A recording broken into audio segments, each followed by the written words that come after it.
আসসালামু আলাইকুম, কেমন আছেন সবাই? আমিও ভালো আছি আলহামদুলিল্লাহ।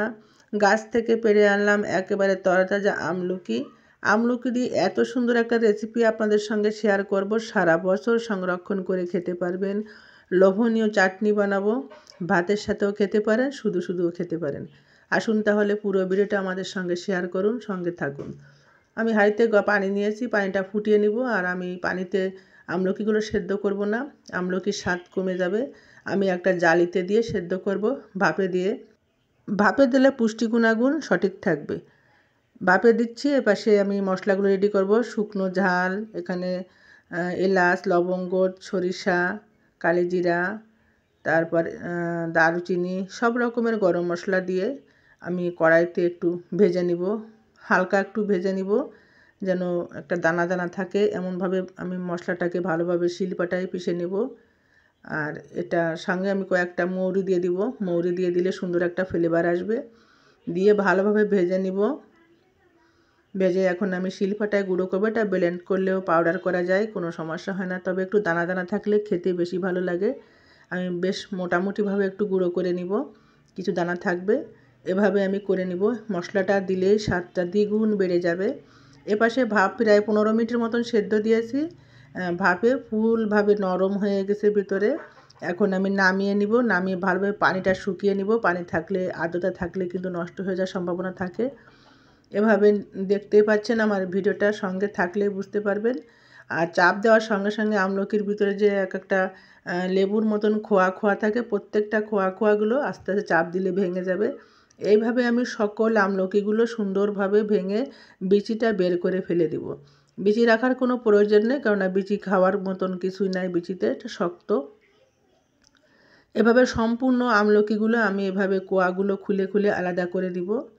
আর এত সুন্দর একটা লোভনীয় রেসিপি তৈরি করছি, কালারটা দেখলে পরে বুঝতে পারবেন, সারা বছর সংরক্ষণ করে খেতে পারবেন। সম্পূর্ণ আমলকিগুলো আমি এভাবে বেছে নিলাম। ছোট ছোট টুকরো হয়ে গেল, একটা আমলকি থেকে 4-5টা করে খণ্ড খণ্ড হয়ে গেছে। এখন আমি কড়াইতে তেল দিব, সরিষার তেল। আর প্রায় 1-1.5টা মতো রসুন দিব, এখানে 15-20 কোয়া দেশি যে ছোটো ছোটো রসুন, রসুনের ঝাঁজ বেশি, এটা দিয়ে একটু তেলে নাড়াচাড়া করে ভেজে নিব। রসুনের যখন ব্রাউন কালার হয়ে যাবে তখন আমি কেটে রাখা আমলকিগুলো দিয়ে দিব। দিয়ে কিছু সময় জাল দিব,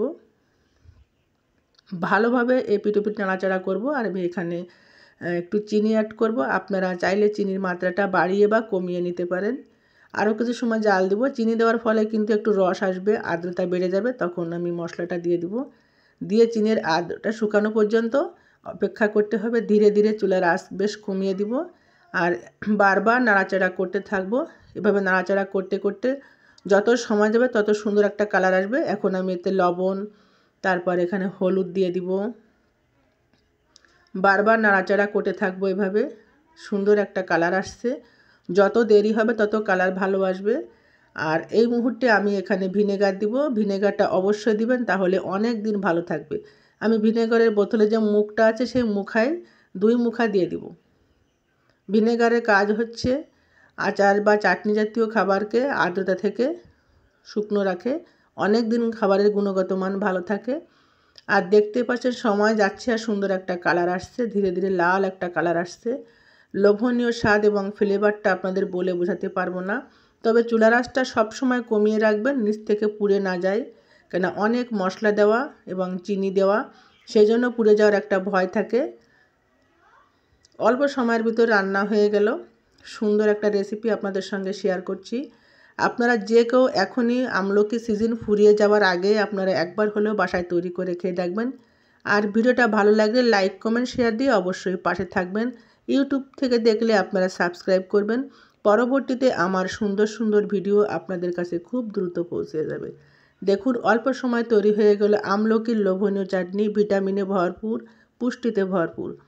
সবাই ভালো থাকবেন, সুস্থ থাকবেন। সেই পর্যন্ত আবারও নতুন কোনো ভিডিও নিয়ে আপনাদের সঙ্গে আমি হাজির হব পরবর্তীতে। সবাই ভালো থাকবেন। আল্লাহ হাফেজ।